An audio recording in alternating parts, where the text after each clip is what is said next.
Want to see more cool videos on our channel? We do, so press this bell and enable to send notifications. Is there life after death? This is the fundamental question that has haunted humanity for millennia now. Throughout human history, many people have lived with the idea that someone, somewhere, is keeping a score of all our bad things. And when we finally kick the bucket, we'll have to account for all the bad things that we've done. Hell, it immediately conjures up images of flame-filled caves and red-horned demons prodding people with forks. But is this what every religion thinks of? Or is it just part of the Judeo-Christian tradition? So, what do other religions believe? Today, we look at 7 different versions of hell from around the world. Number 7. Hindu mythology.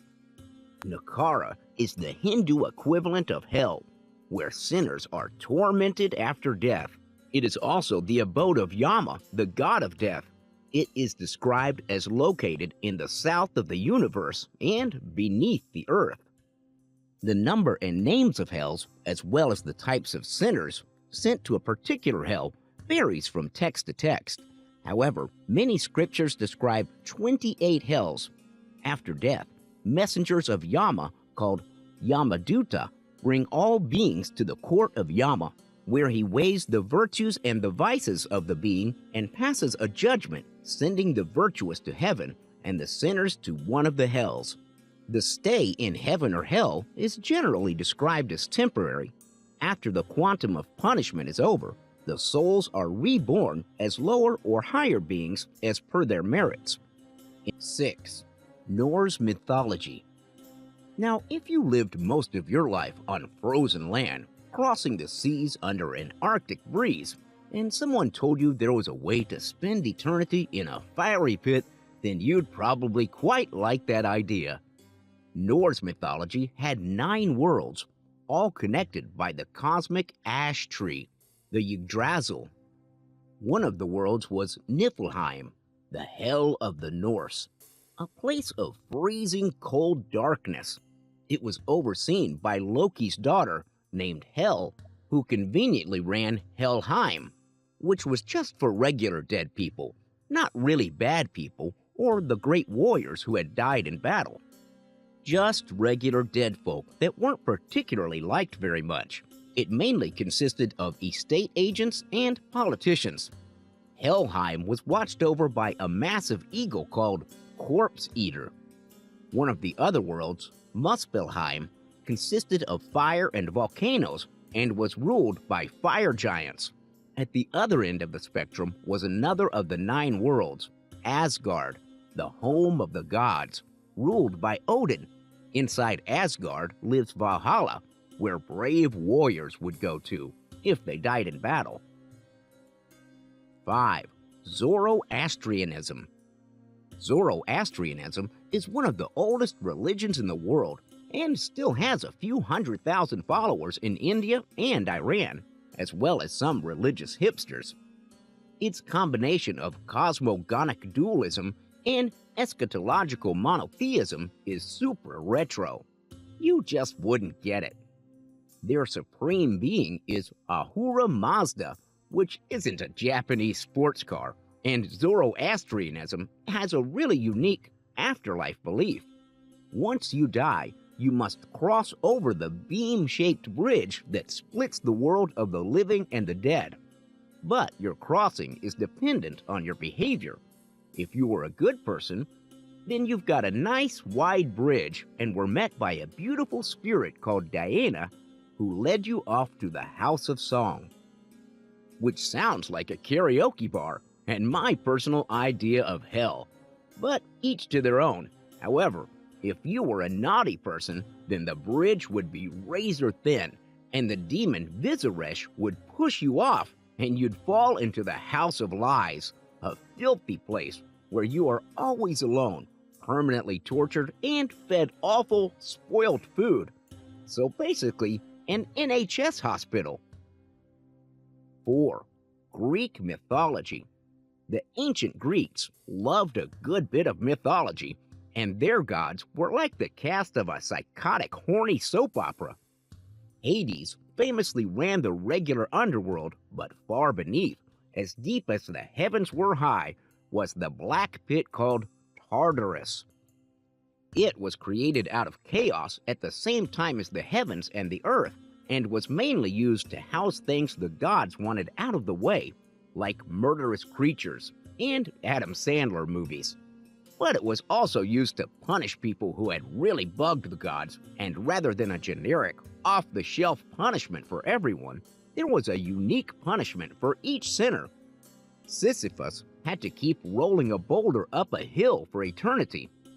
Tantalus was always hungry and thirsty, and Lixion had to spin around on a flaming wheel, which actually sounds quite fun, for a while anyway.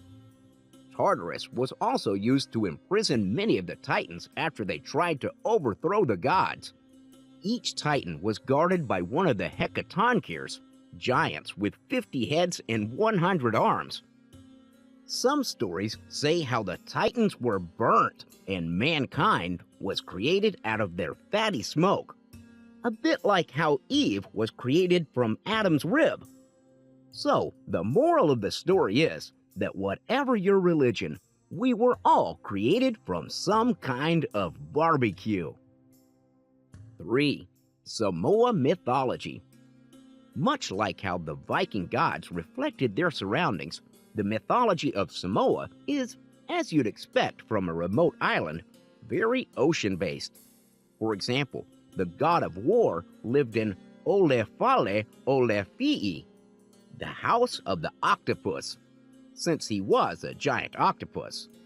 The entrance to the underworld was found at Fafa, and dead spirits would have to swim west along the cluster of islands until they reached the furthest point on Upolo and threw themselves from the Leaping Stone to swim on out to the afterworld. Fafa housed two entrances.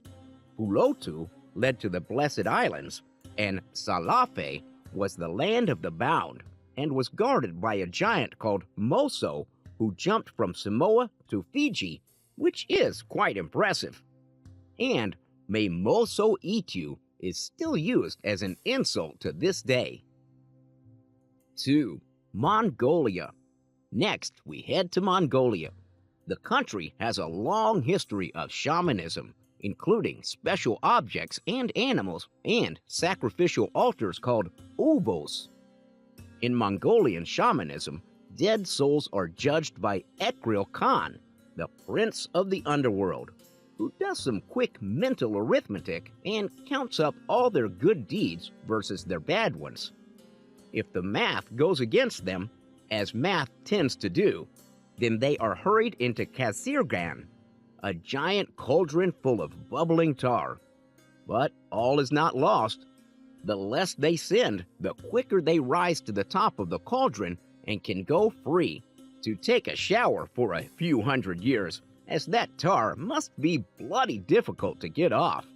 What's more, you're not in it entirely on your own, since anyone in heaven who benefited from one of your good deeds during your life can send a spirit to drag you up slightly quicker by grabbing you by the hair.